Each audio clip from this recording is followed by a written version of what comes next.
When I look back, it feels almost unreal how simple and trusting I used to be. Growing up, I believed my brother was the strongest, kindest person in the world. He was older by 5 years, tall and confident, with a smile that could make anyone feel safe. We lived in a small town where everyone knew each other, and our family wasn't rich, but we had enough to live without worry. Mother cried for days, and even my brother looked like he had lost everything. I wanted so badly to believe in the love of family that I ignored the small things that should have warned me.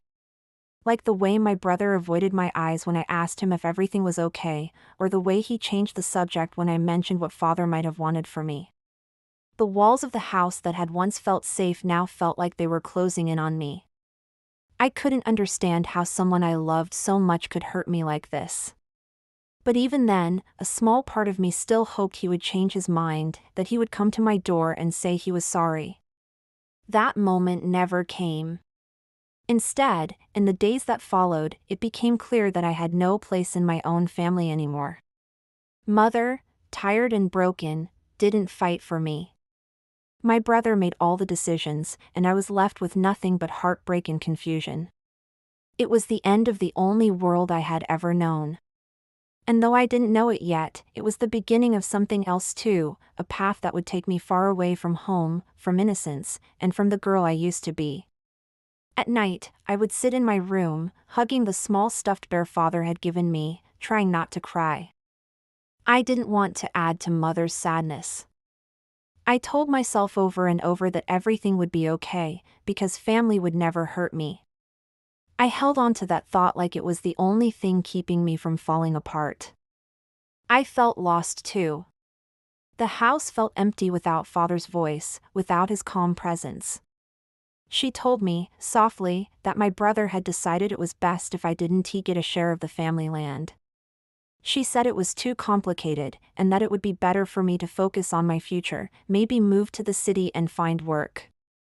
I remember feeling like I couldn't breathe.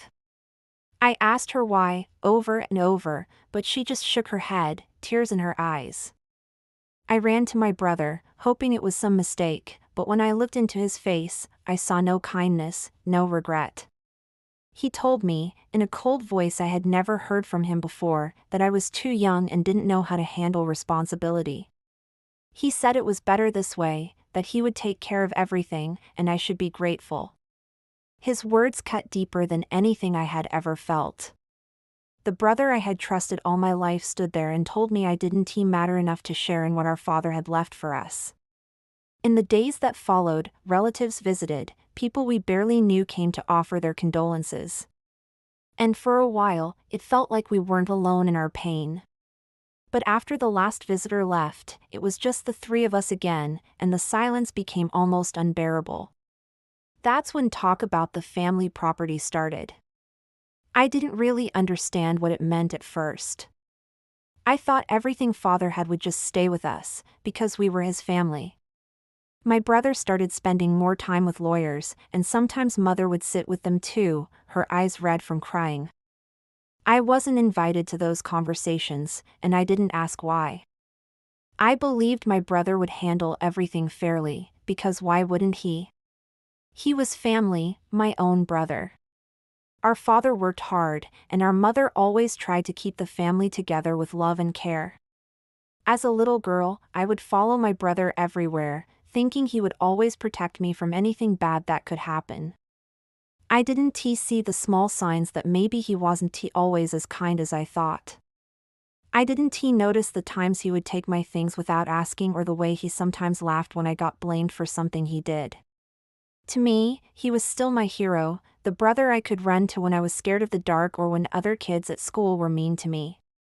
Every evening, we would all sit around the small wooden table for dinner. Father would ask us about our day, and Mother would remind us to finish our vegetables. Those dinners felt warm and safe, as if nothing in the world could go wrong. My brother would tell funny stories, and we would all laugh.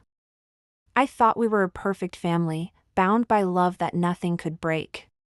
When Father got sick, everything started to change.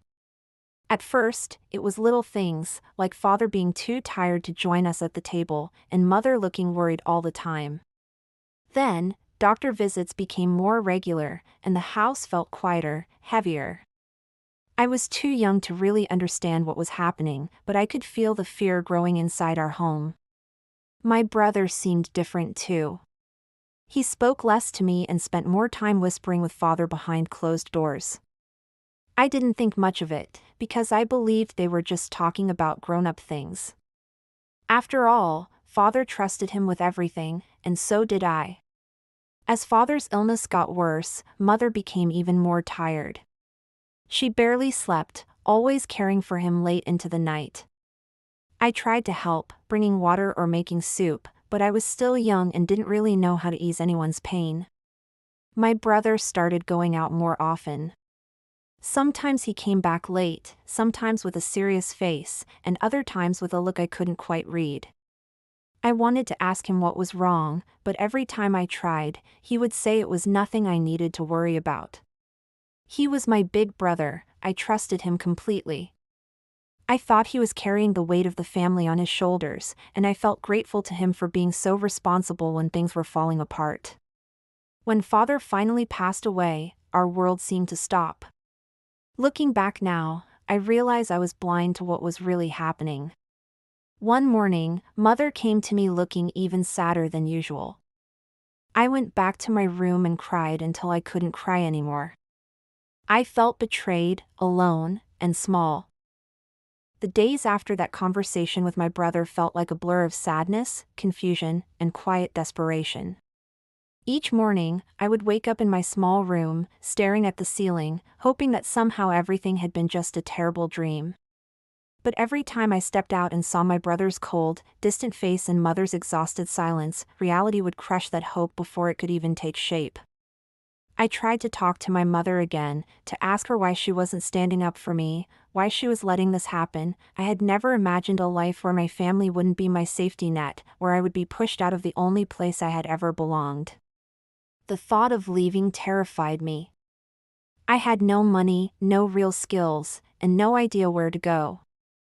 I couldn't make him remember the bond we shared as children or the promises he once made. And the more I clung to that hope, the more it hurt me. My hands trembled as I folded my clothes and placed them in a worn-out bag. I took the small stuffed bear father had given me, the only thing that felt like it still carried love. With every step I took away from the house, my heart felt like it was breaking all over again, but there was also something else, a small, fragile spark of freedom.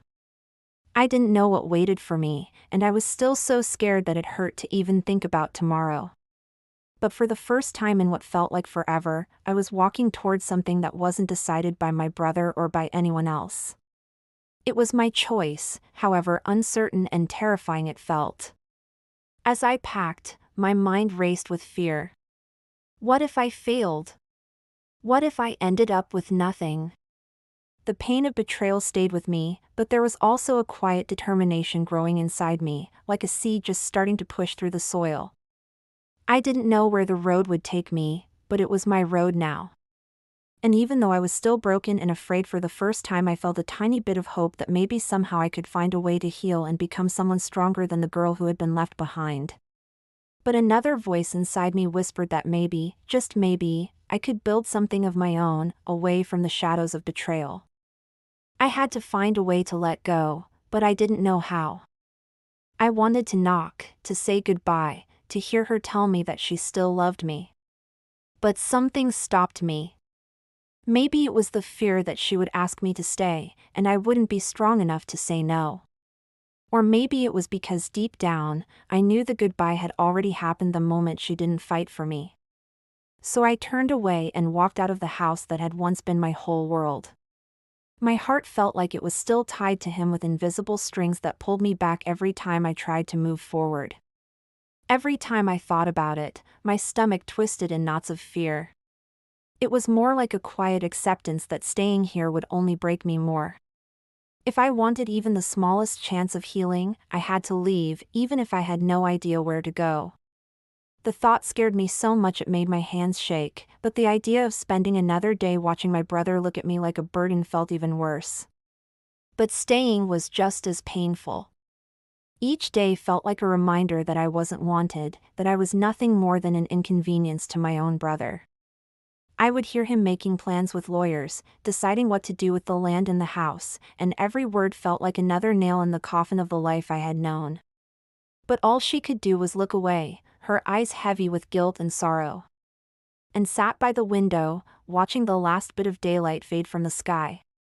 I thought about Father, about how he used to tell me that even in the darkest times, I should hold on to hope. But that hope felt so far away now, like a star I could see but never touch. My heart felt heavy with disappointment, anger, and something else I didn't want to admit to myself: shame. Shame that I had trusted someone who didn't deserve it.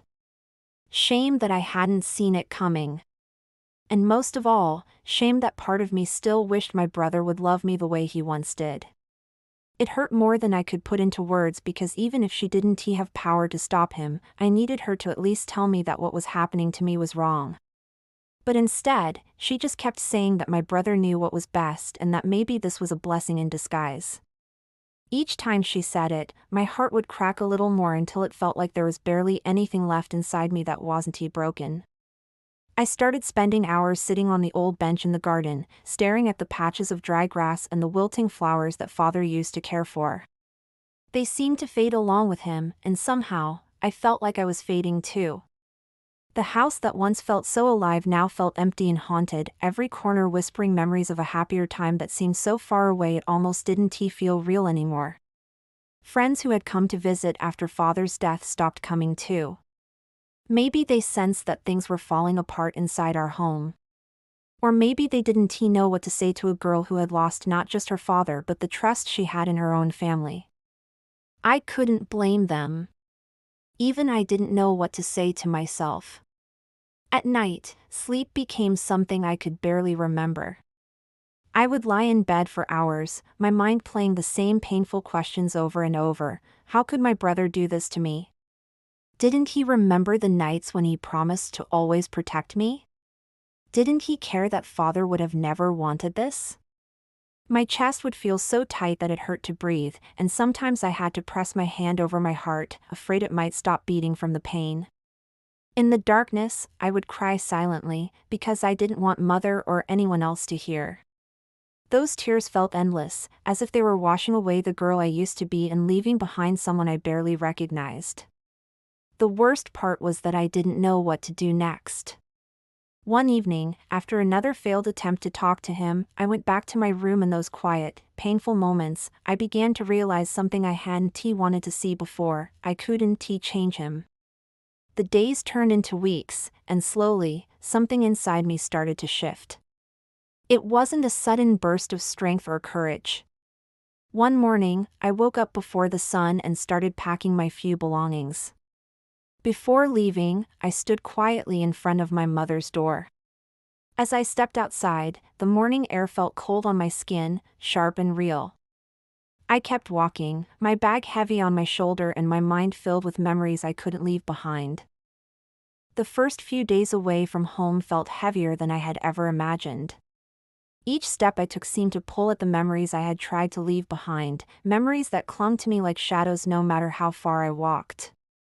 My bag felt too light because I owned so little, yet every item inside it seemed to carry the weight of an entire lifetime. When night fell, I would sit on a cold bench at a bus station or under a tree in a quiet park, hugging my knees and trying not to let the loneliness swallow me whole. I walked for hours every day, knocking on doors of cafes, small shops, and offices, asking if they needed help. I would return to my room with tired feet and an even more tired heart. But I would still sit by the dim light and make a list of new places to try the next day. For a moment, I expected her to politely send me away like so many others had. My hands were clumsy and used to carrying trays of bread or cleaning so quickly before new batches came out of the oven. My feet hurt from standing for hours, and flour dust seemed to cling to every part of me, making my clothes smell faintly sweet even after I washed them. But each night, when I returned to my tiny room, the exhaustion felt different, earned, almost welcome. It wasn't the emptiness of hopeless wandering but the heavy ache that comes from knowing I had done something real that day. But instead, she nodded slowly and said she could offer me a few hours each morning to help clean and restock. She showed me how to arrange the pastries to look inviting, how to speak to customers with warmth even on the days when I barely felt like smiling, but something new was growing beside them, a small, stubborn belief that maybe I wasn't as helpless as I had thought. Each coin I saved from my pay felt like a brick laid in the foundation of a new life I was building on my own. It wasn't much, and it was still so fragile that the wrong gust of wind could have knocked it down. But it was mine, and in that simple truth, I found a hope that felt real for the first time since everything had fallen apart. And how to close the register at the end of the morning shift. Her quiet patience felt like a kindness I hadn't expected to find in this new, lonely world. And though she didn't ask about my past, sometimes she would look at me with an understanding in her eyes that made me wonder if she too had once stood where I stood now. My heart felt like it had stopped and started again all at once, a wave of relief and gratitude so strong it almost brought tears to my eyes right there in front of her. I thanked her so many times that she gently told me to save some gratitude for after I actually did the work. In the silence of those nights, I told myself that giving up now would make all the pain meaningless. If I couldn't prove to myself that I could survive without my brother's help, then what had I really walked away for? These thoughts kept me moving, even when my stomach ached from hunger or my eyes burned from crying quietly into my thin pillow. Each rejection felt like another stone added to the pile already pressing on my heart. The smell of warm bread wrapped around me like a comforting blanket, reminding me of childhood mornings when my father would bring home fresh rolls as a weekend treat. The woman behind the counter looked older, her hair pinned back with silver clips, and her eyes seemed tired yet kind. When I asked if she needed help, my voice shook more than I wanted it to, betraying the fear I carried so close to the surface.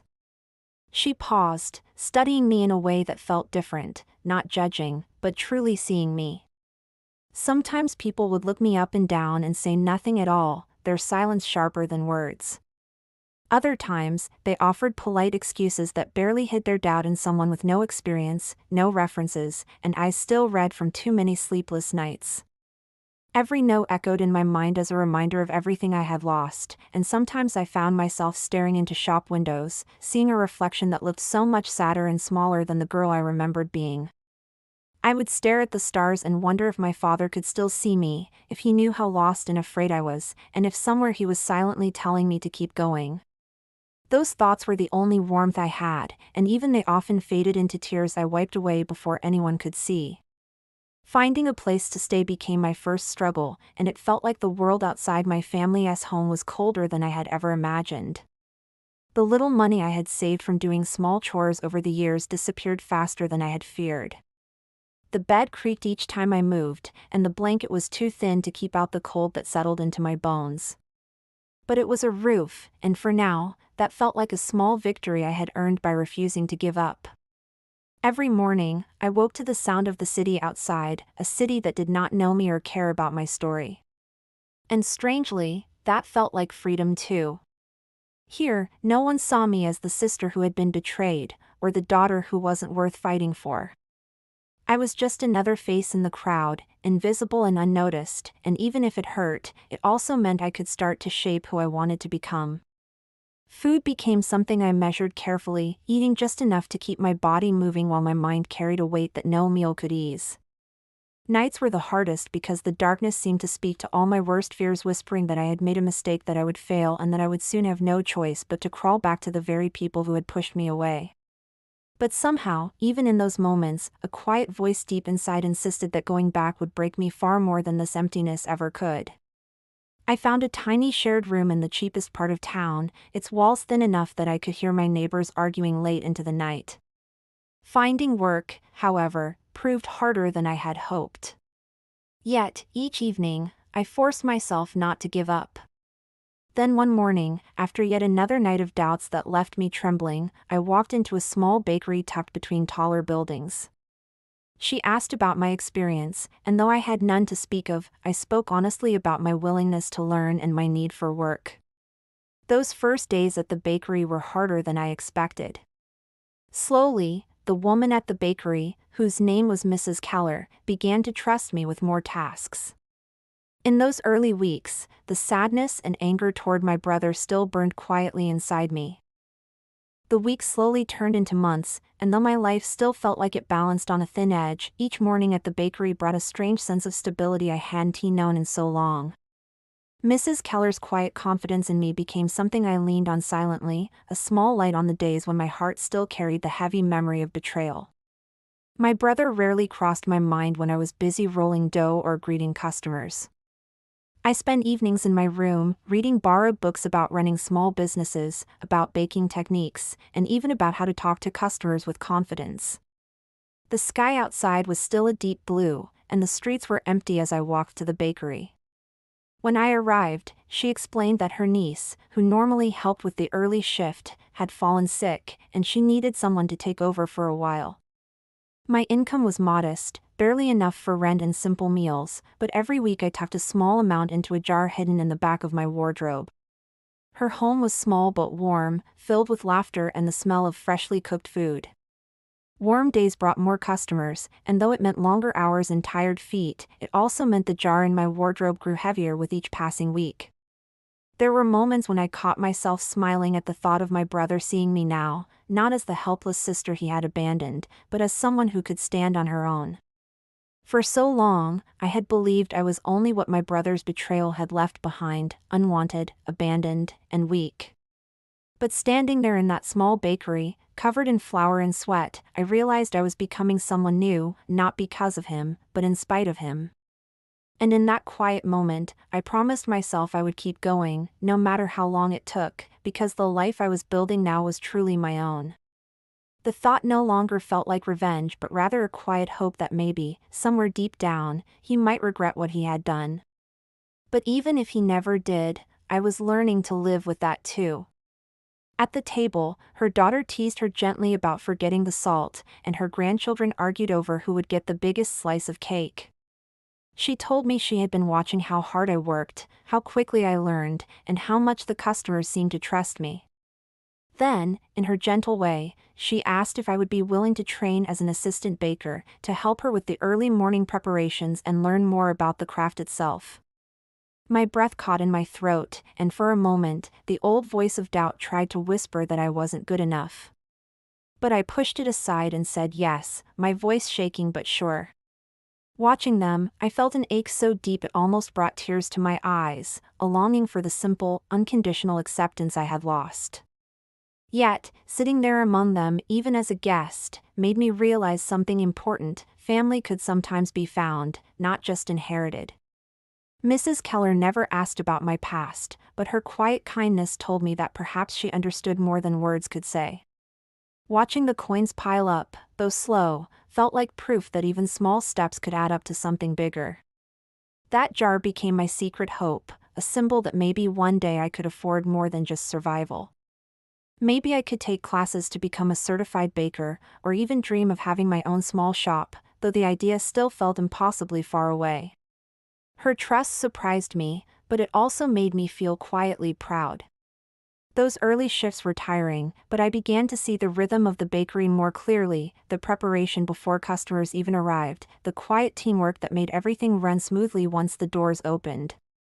Mrs. Keller started letting me handle small orders and, eventually, trusted me to open the shop on my own. The first time I turned the key in the door and flipped the sign to open, I felt a sense of responsibility that settled deep in my chest, heavy yet welcome. My room, though still small and a little lonely, became my quiet workshop for rebuilding not just my skills even as I built a new life. The thought that my own brother had chosen to let me go, as if I were nothing, would sneak up on me. On those nights, I often sat by the small window of my room, watching the glow of other homes where families gathered, laughed, and fought, yet still belonged to each other in a way I no longer did. It hurt in a quiet, dull way, like pressing on an old bruise. But the difference now was that the hurt didn't paralyze me as it once had. It became a reminder of why I had to keep going. But also the part of myself that had felt worthless after losing my family's trust.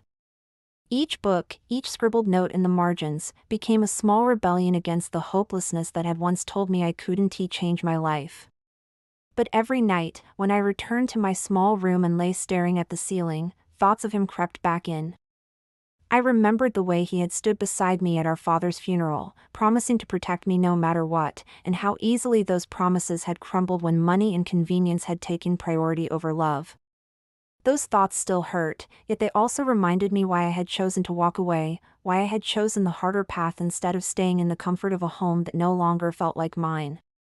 Work at the bakery taught me small lessons that went deeper than kneading dough or arranging bread.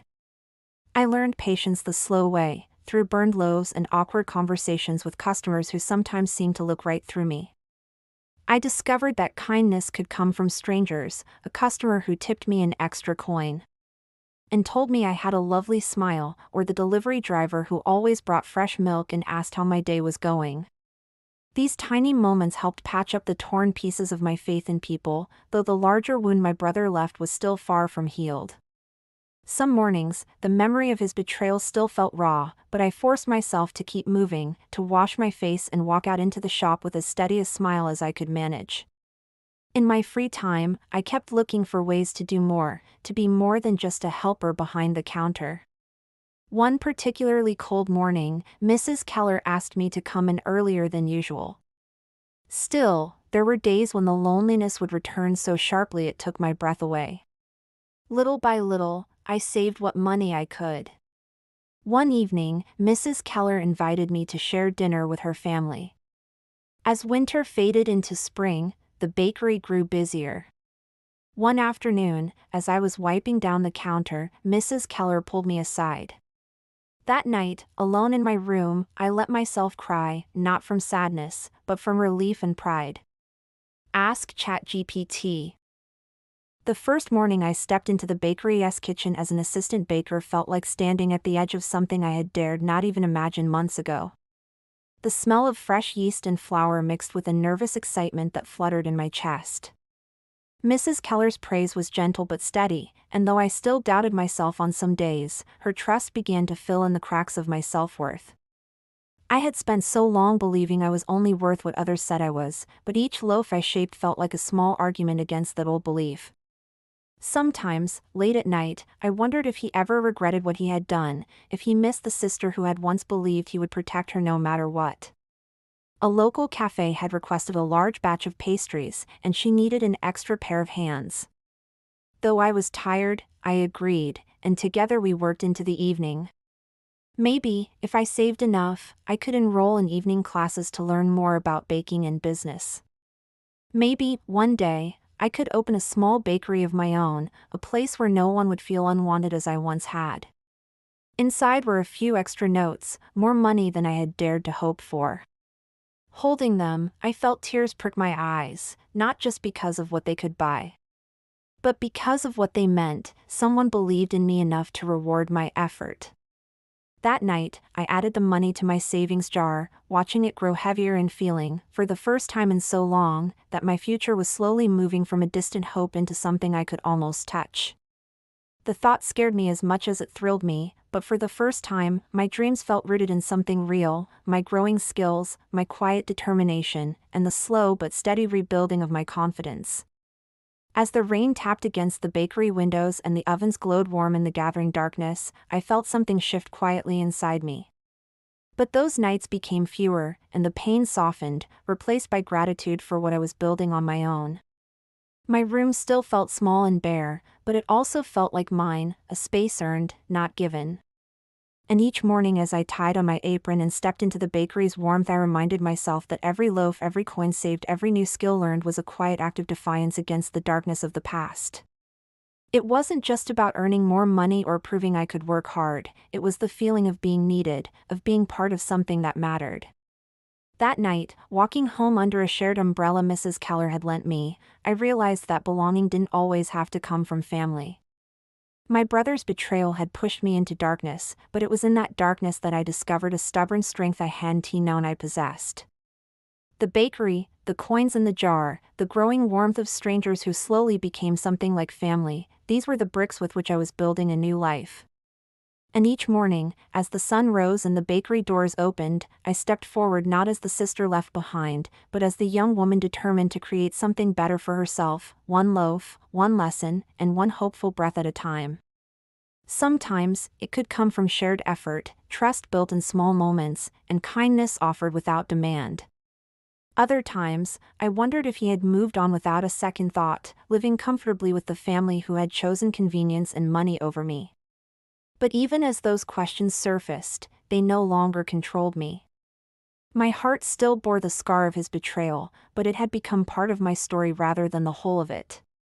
Even when a batch didn't rise properly or when I burned my fingers on a hot tray, I didn't fall into despair as I might have before. Instead, I tried again, learning that mistakes weren't proof of failure but part of the path forward. Regular customers began to learn my name, greeting me with warm smiles and asking about my day. One older woman brought me a knitted scarf when she noticed I shivered during the early shifts. And a young man who worked nearby often left an extra coin in the tip jar with a shy smile. These small gestures, so different from the cold dismissal I had faced before, warmed me in ways I couldn't fully explain. It wasn't that life had suddenly become easy, the struggle was still real, the hours still long, and the future still uncertain. But the difference now was that hope no longer felt impossible. Mrs. Keller greeted me with a soft smile, handing me an apron that already felt like a sign of trust, and together we began before the sun had even touched the rooftops outside. My hands shook slightly as I measured the ingredients, trying to remember everything she had taught me, but soon the rhythm of the work took over. Mixing, kneading, shaping, each motion felt like a quiet act of rebuilding myself, a silent way of telling the world and my own heart that I was more than the girl left behind by her brother's betrayal. The dough felt alive under my palms, soft yet resilient, and I found a strange comfort in its quiet strength. The hours in the kitchen were long and left me covered in flour and sweat, yet there was something deeply satisfying about seeing trays of golden bread come out of the ovens, knowing my hands had helped create them. Outside the bakery, life still moved slowly. My evenings were quiet, spent in my little room with its single window and the growing collection of books stacked beside my bed. The jar of savings in my wardrobe continued to fill, each coin dropped inside with a small prayer that one day, they would buy me something more than just rent or food. On nights when the loneliness felt sharpest, I would open the wardrobe door and run my fingers over the cool metal of the coins, reminding myself that each one represented hours of honest work, of dignity regained. It wasn't wealth, not yet, but it was mine, and no one could take it from me. I still thought of my brother, though less often now, and the memories no longer cut as deeply. One rainy afternoon, as I was wiping flour from my hands, Mrs. Keller asked if I would consider staying late to help with a special order. The bakery slowly became more than just a workplace, it became a place where I could breathe without fear of being judged or abandoned. In the quiet moments between tasks, I began to dream, not in loud, boastful thoughts, but in soft, steady plans whispered to myself. Some nights, lying in bed, I still felt the familiar ache of missing my brother, of longing for the family we had once been. By the end of that season, Mrs. Keller handed me a small envelope as a thank you for my extra work. Though the road ahead still felt long and uncertain, I carried a quiet certainty with me each day. Winter came early that year, painting the city in pale frost and hanging a sharp coldness in the air that seeped through every coat and scarf. My mornings at the bakery started before dawn, and stepping out into the darkness felt like walking through a world made of silence and ice. The chill bit at my fingers and turned my breath into small clouds, but inside, the ovens glowed warmly, and the smell of fresh bread felt like a promise that the day could be better than the night. Each morning, I wrapped my scarf a little tighter and stepped into the kitchen determined, telling myself that even if my past was broken, my future was still being shaped by my own hands. Customers came in with red noses and cold hands, grateful for the warmth and kindness that waited behind the counter. One morning, a woman came in with a crying child, her frustration written across her tired face. Without thinking, I knelt and offered the child a warm roll fresh from the oven. Some asked specifically for cakes I had decorated, or praised the bread I had shaped.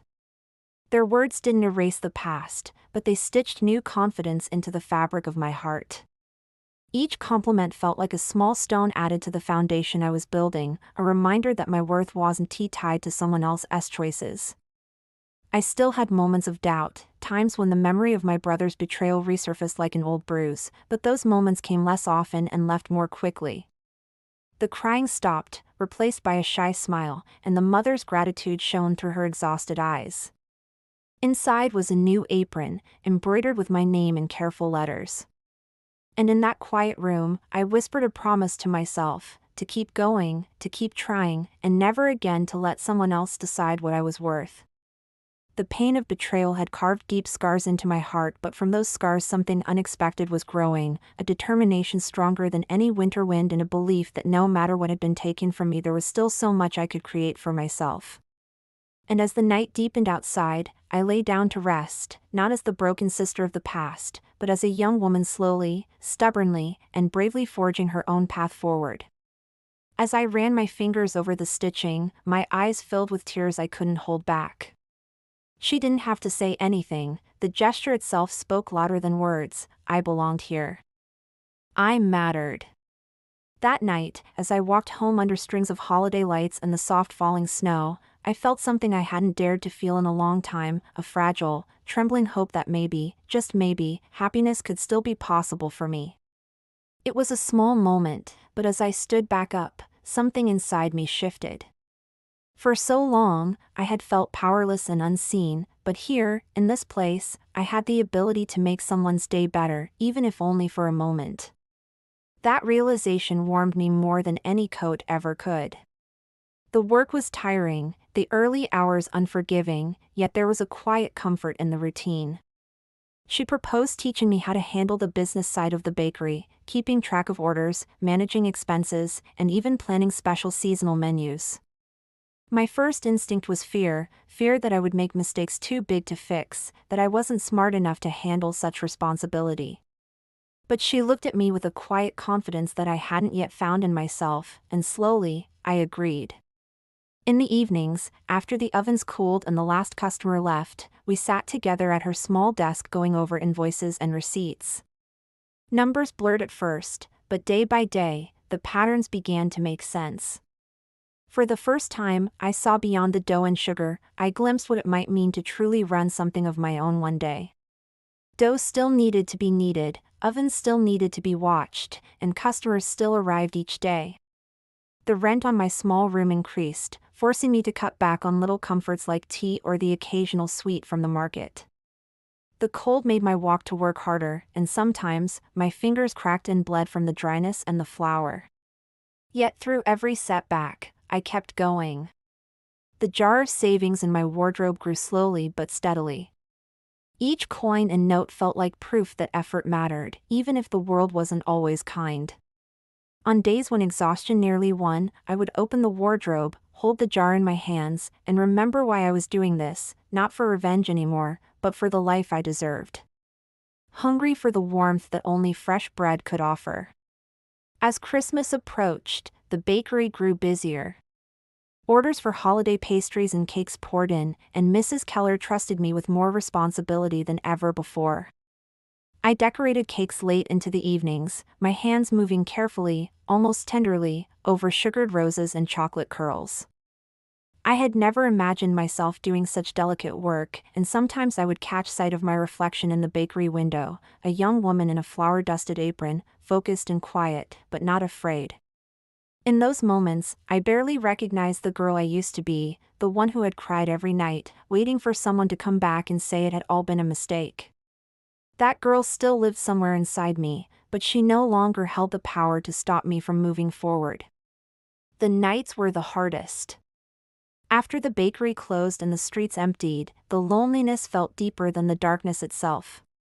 In my small room, I wrapped myself in a second blanket and stared at the ceiling, thinking about what might have been if my brother hadn't betrayed me. I wondered if he ever felt guilty, if he missed the little sister who used to trust him completely. But each time those thoughts surfaced, I reminded myself that I couldn't change the past. The only thing I could change was the life I built for myself now. Some nights, I cried quietly into my pillow, letting the sadness wash over me without trying to hide from it. Other nights, I stayed awake making lists in my mind of what I wanted to learn next, new recipes, better ways to decorate pastries, or how to manage a small business.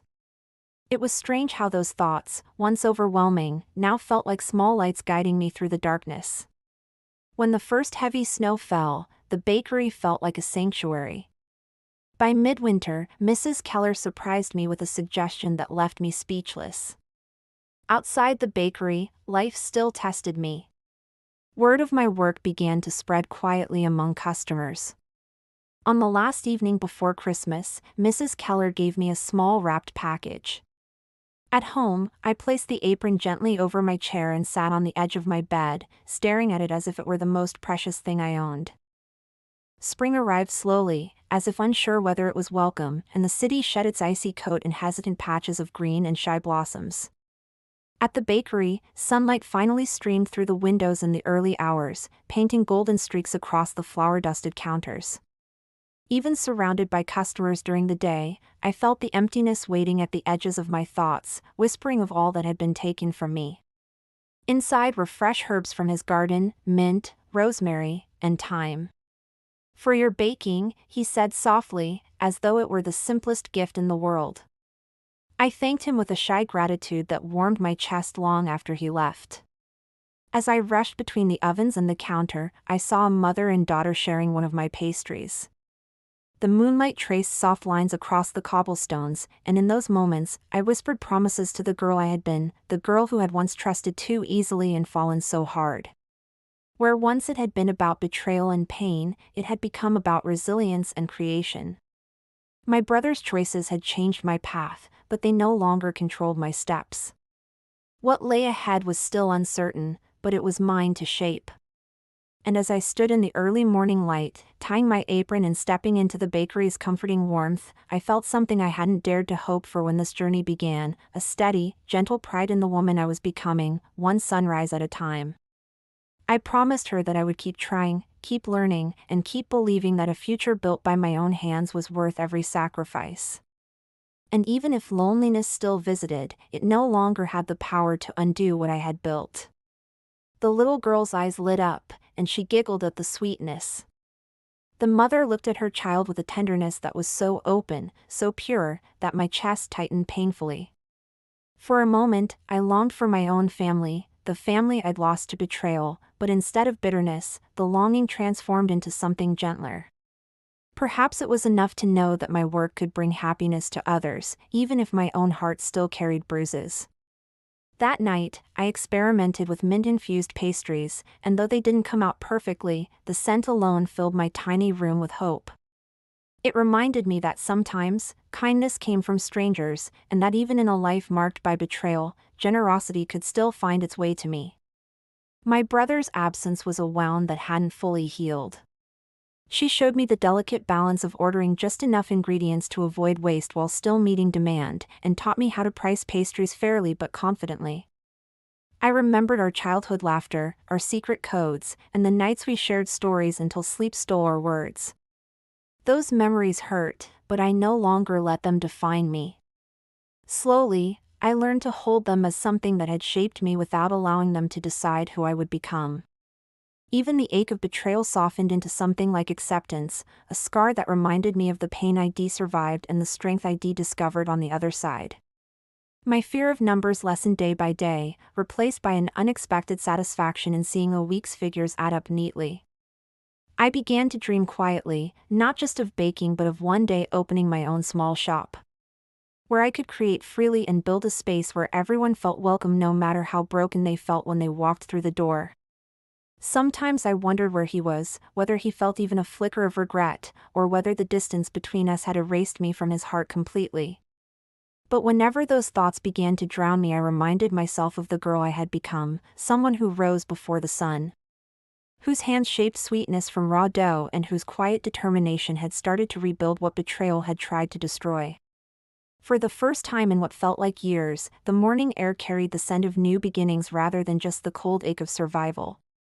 My days grew longer with the sun, and though the work never became easier, I noticed something gentle blossoming inside me, a quiet acceptance of where I was and where I might go. The bakery, once only a refuge from heartbreak, had become the place where I built the bones of a life that felt truly my own. In those months, I learned to trust my hands and my judgment. Life still tested me in unexpected ways. One night, on my walk home, a cold rain fell without warning. My thin coat offered little protection, and I arrived at my room soaked to the bone, shivering so violently I could hardly unlock the door. Inside, the single blanket and flickering candle felt heartbreakingly inadequate against the dampness that clung to my skin. I cried that night, not the deep, helpless sobs of heartbreak but quiet tears of exhaustion, frustration, and longing for a life that wasn't always so hard. Yet by morning, my tears had dried, and I rose again before dawn, tied my apron, and walked back into the kitchen where the ovens promised warmth and purpose. Mrs. Keller, true to her promise, allowed me to experiment with new recipes for the first time. Some of them failed. My first attempt at lemon tarts collapsed into soggy disappointment. And a batch of chocolate eclairs came out so dense they could have been used as paperweights. But for each failure, there was another attempt, and slowly the successes outweighed the mistakes. Customers began to ask specifically for the young woman's pastries, and their smiles felt like small victories stitched into my weary heart. Even the smallest praise made me feel taller, steadier on feet that had once trembled with doubt. Beyond the bakery, there were nights when loneliness curled around me like smoke. Spring also brought unexpected kindness. One afternoon, a regular customer, an elderly man with gentle eyes and a slow smile, brought me a small bundle wrapped in cloth. At the bakery, Mrs. Keller grew to trust me as both an apprentice and a partner. In these quiet, hopeful days, memories of my brother still surfaced. One particular morning stays in my heart even now. It was market day, and the bakery was busier than ever. Late at night, I would sometimes stand by my small window, looking out at the narrow street below. By the time the trees outside my window burst into full bloom, I realized something quietly profound: my story had shifted. Summer arrived with a quiet determination, heating the narrow streets and softening the butter too quickly in the early hours of baking. I rose before dawn as always, wiping sleep from my eyes and tying my apron in the familiar ritual that felt, by now, like an armor I wore against the world. The bakery smelled of flour, yeast, and the comforting sweetness of sugar melting into golden crusts. But as the days grew warmer, so did the pace of life, and my quiet routine began to shift in ways I hadn't expected. And adjust recipes to suit the more delicate tastes of her customers. For the first time, I saw my work displayed in a place beyond the bakery, served on delicate china to customers who spoke of my pastries as if they were something special. The sight made my heart ache in a strangely sweet way, pride twined with disbelief that I had come this far. One afternoon, on my way to the tea shop, I caught sight of someone who moved like my brother, a tilt of the head, a way of stepping around a crowded corner. Summer brought tourists to the tea shop, and Clara's orders doubled, sometimes tripled. There was quiet pride in making something with my own hands, and hearing a customer sigh happily over a bite of pastry. The windows were open to the warm breeze, and the scent of brewed tea hung gently in the air. She told me that her customers had started coming just for my pastries, and she wanted to expand our partnership further. I listened, heart pounding with equal parts excitement and terror. She saw my hesitation and placed her hand lightly over mine, saying, "You have a gift. Don't let fear keep you small." Her words echoed long after I left, carried on the warm night air like a promise. There was grace in forgiving myself for moments of doubt and fear. And there was hope in each new dawn, when I stepped into the kitchen, tied my apron, and remembered that my story no longer began with betrayal, it began with resilience. I worked until my muscles ached and my eyelids drooped with exhaustion, but I welcomed the tiredness. It felt earned, like proof of how far I'd come. The extra income allowed me small luxuries I'd once thought impossible: a new pair of shoes. The road ahead remained uncertain, and the past would always be part of me, but it no longer weighed me down. Instead, it felt like a stepping stone beneath my feet, something that had brought me to this moment, where I could finally imagine a future shaped not by betrayal, but by my own courage and quiet hope. And in that gentle summer darkness, I allowed myself, for the first time in a long while, to truly believe that even brighter days lay ahead. A dress in soft blue fabric and occasionally a sweet bun bought from another baker just to taste what others were creating. My chest tightened, breath caught in my throat, and for a few heartbeats, the city blurred around me. But when the figure turned, it wasn't him. Relief and disappointment tangled painfully, and I stood there, feeling both foolish and strangely at peace. It reminded me that while his betrayal had shaped my path, it no longer dictated every step. In the quiet moments before dawn, I whispered thanks to the stubbornness that had kept me standing after betrayal had nearly crushed me. At first, I struggled. A tray of raspberry tartlets collapsed on the way to the tea shop, and a batch of lavender scones turned out too dry. In the evenings, I scribbled notes about new recipes, ideas for pastries that tasted of childhood memories and soft summer evenings.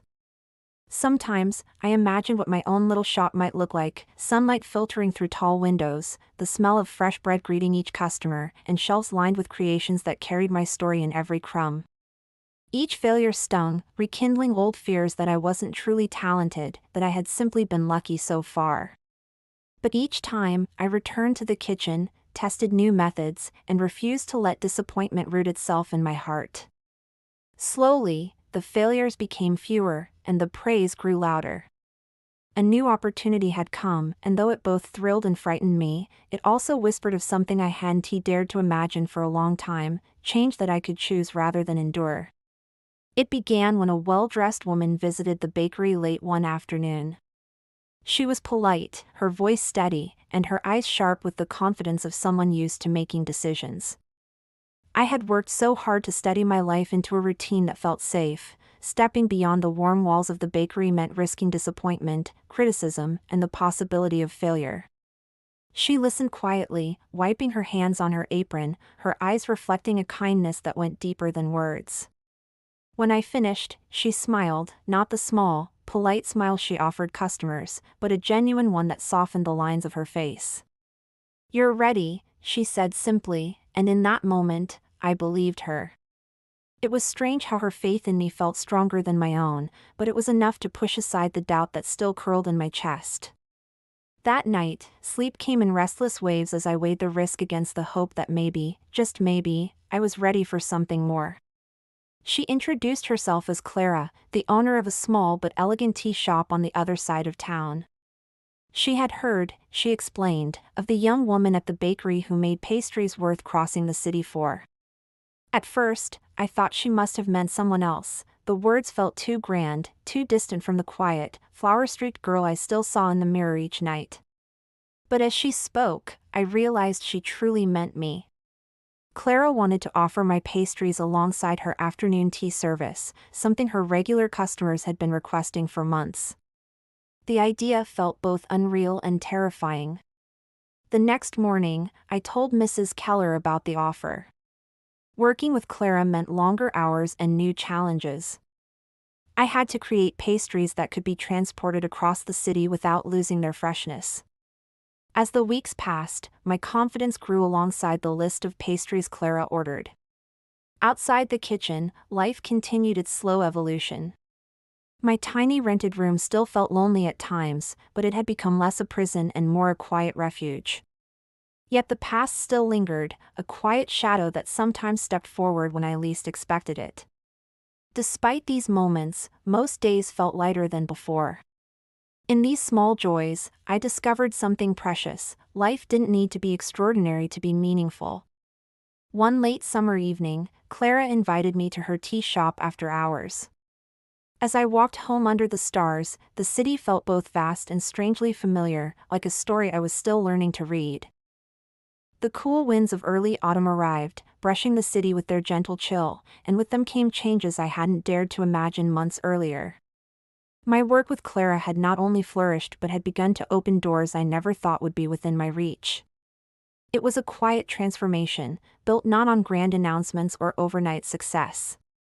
I spent late nights experimenting, trying to capture autumn itself in a pastry, something warm, comforting, with spices that reminded people of home. Her smile was quiet but real, and her simple words, "These are perfect," felt like a gentle hand on the shoulder, a reminder that maybe I truly did belong in this world of creation and craft. That evening, walking home under the soft glow of street lamps, I allowed myself to feel something I had often kept locked away, a gentle pride that grew not from proving anyone wrong. One crisp morning, as I delivered pastries to Helena's cafe, I caught sight of my brother across the street. He was older now, though the years hadn't softened the sharpness of his expression. With it, my plans began to take clearer shape. The thought of opening my own bakery, a dream I had once barely allowed myself to whisper, now felt not just possible but almost within reach. I started researching small spaces for rent, scribbling ideas in the worn notebook I carried everywhere.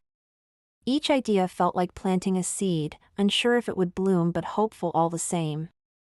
For a moment, our eyes met, and the weight of everything that had once been unsaid between us hung in that space. Their encouragement felt genuine, rooted not in pity but in respect for the work I had put in. But those moments no longer overwhelmed me. Instead, they became softer, part of the story rather than its defining chapter. My hands bore the signs of this work, small burns, flour-dry skin, the occasional knife nick, but they felt like reminders of the life I had chosen, a life built not from what had been done to me, but from what I had chosen to do in response. The shadows of betrayal still followed at a distance, but they were no longer my companions. Instead, they had become part of a story I could finally tell without breaking. A story of betrayal, yes, but more importantly, of quiet resilience, of hope that refused to die, and of the slow, stubborn act of building something beautiful in the aftermath of pain. And as autumn deepened, so too did my resolve, to keep going, to keep creating, and to keep believing that the brightest chapters of my story were still unwritten. And as I lay awake some nights, thinking about what might come next, I no longer felt fear as the loudest voice. Instead, hope spoke just as clearly, reminding me that the future I was shaping was my own. It was a quiet validation that mattered more than any loud praise. And through these talks, I learned more than just baking techniques. I learned about running a business, about patience, and about balancing ambition with care. He hesitated, as if he might come closer, but then turned and walked away, swallowed by the busy street. My heart pounded, memories flooding back so quickly they left me breathless. Yet as I stood there, I realized something quietly powerful. His presence no longer had the power to break me. The hurt was still there, but it no longer controlled my steps. But from proving to myself that I could rise above my own fear. The process wasn't smooth, there were burnt edges, uneven textures, and batches that tasted bland despite my efforts. Orders increased, and I found myself dividing my time carefully between Clara's tea shop, Helena's cafe, and the bakery that had become my second home. The work was exhausting, my hands often sore from kneading dough and my back aching from hours spent standing over the ovens.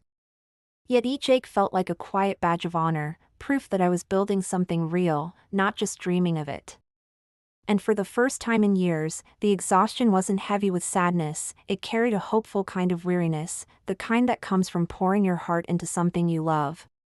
Each setback threatened to chip away at my confidence, but by now I had learned to see mistakes not as final judgments but as part of the journey. Slowly, the failures became fewer, and the rough ideas took shape into something I could be proud of, delicate apple and cinnamon turnovers with a honey glaze that smelled like a kitchen warmed by laughter and gentle conversation.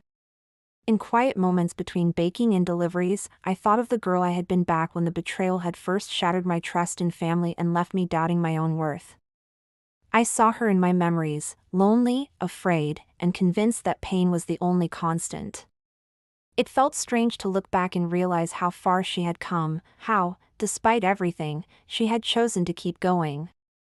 That choice, more than any single moment, had shaped the life I was building now. But on countless early mornings, flour-dusted evenings, and moments where exhaustion sat heavy on my shoulders, yet I kept moving forward. Each pastry I baked seemed to carry a small piece of my story, a silent testament to where I had come from and where I hoped to go. And though I didn't always notice it happening, little by little, my world was growing beyond what betrayal had once narrowed it to. The first sign of this quiet expansion came when Clara introduced me to one of her old friends, a woman named Helena who ran a small but popular cafe tucked away on a charming cobbled street. Helena had tasted my pastries at the tea shop and asked, with genuine curiosity and not the forced politeness I'd grown used to, whether I might create something special for her cafe's autumn menu. At first, the request filled me with that familiar knot of fear, the memory of failure whispering doubts into my mind. But alongside the fear was something new, a sense of possibility that whispered louder. So I said yes, my voice steadier than I felt inside. Creating something for Helena's cafe meant working beyond the safety of what I already knew. When I finally delivered them to Helena, she took a careful bite and closed her eyes, letting the taste settle before she spoke. The days that followed were busy in the best possible way. Still, the past found ways to catch up with me, sometimes in unexpected moments. The next few days felt heavy with reflection. As the leaves turned gold and amber, the city itself seemed to shift, growing quieter and softer in the cooler air. My conversations with Clara and Helena turned from short, business-like exchanges to longer discussions about recipes, customer preferences, and even business advice. In the evenings, as I returned to my small rented room, I still felt moments of loneliness, a quiet ache for family that had once betrayed me so completely.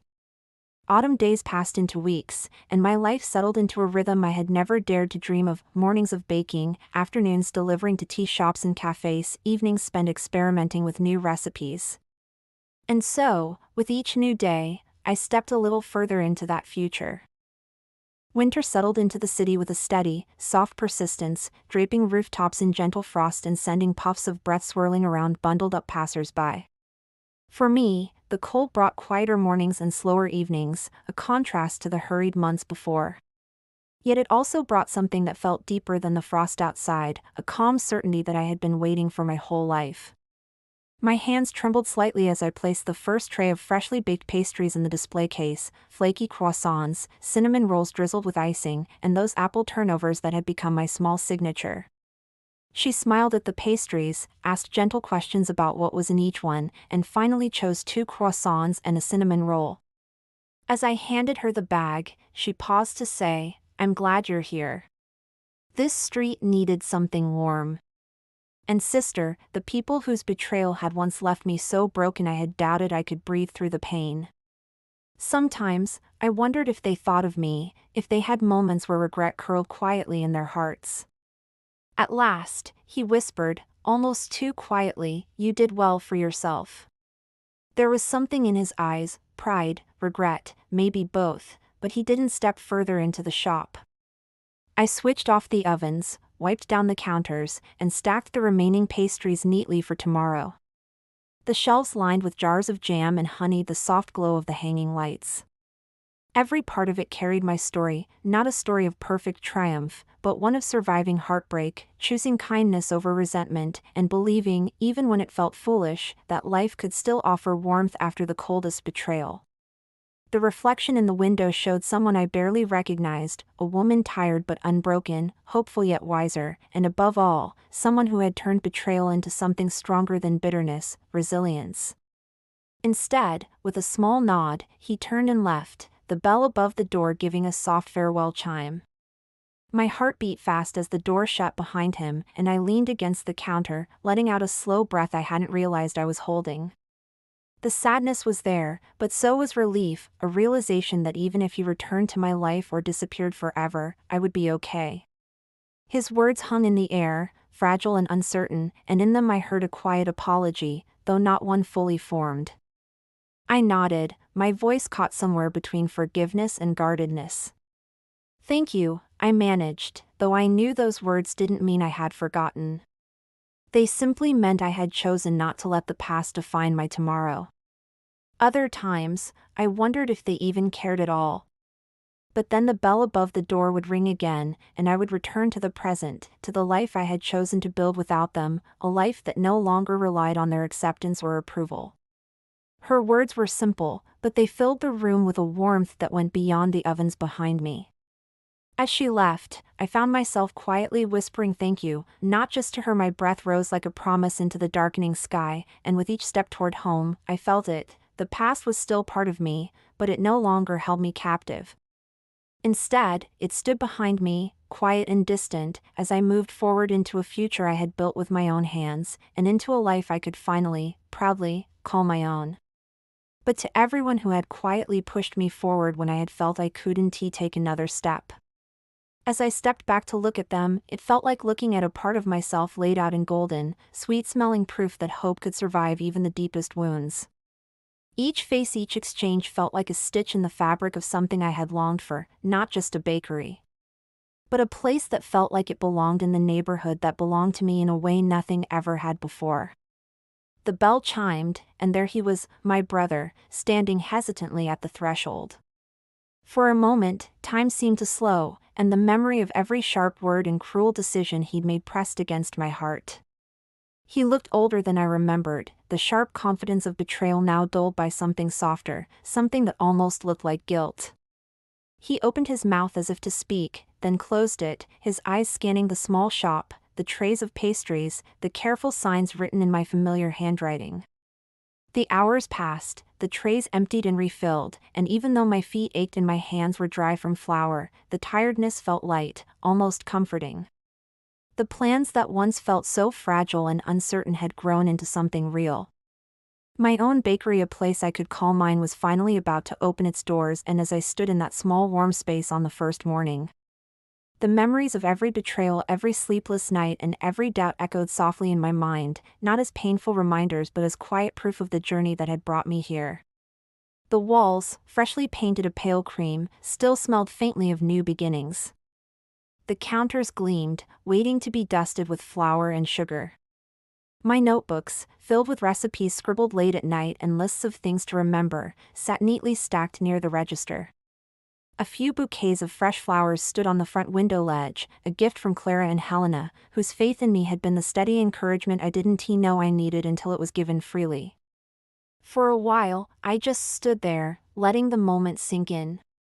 It felt surreal to think that this small shop with its wooden shelves and soft lighting had grown out of the girl who had once stood outside her family's house heartbroken and afraid after being cast aside by those she trusted most. The early hours were quiet. A few curious neighbors peeked through the window, offering warm smiles and polite nods as they walked by. By mid-morning, the door opened with a soft chime, and my first customer stepped inside, a woman in her 50s with kind eyes and a knitted scarf pulled tightly around her neck.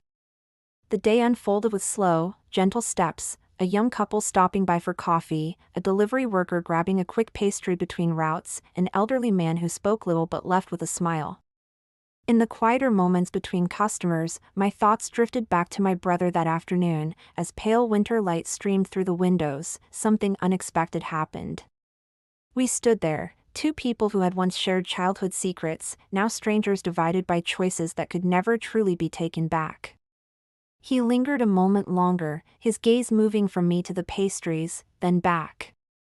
As evening approached and the sky outside deepened into soft twilight, the bakery quieted again.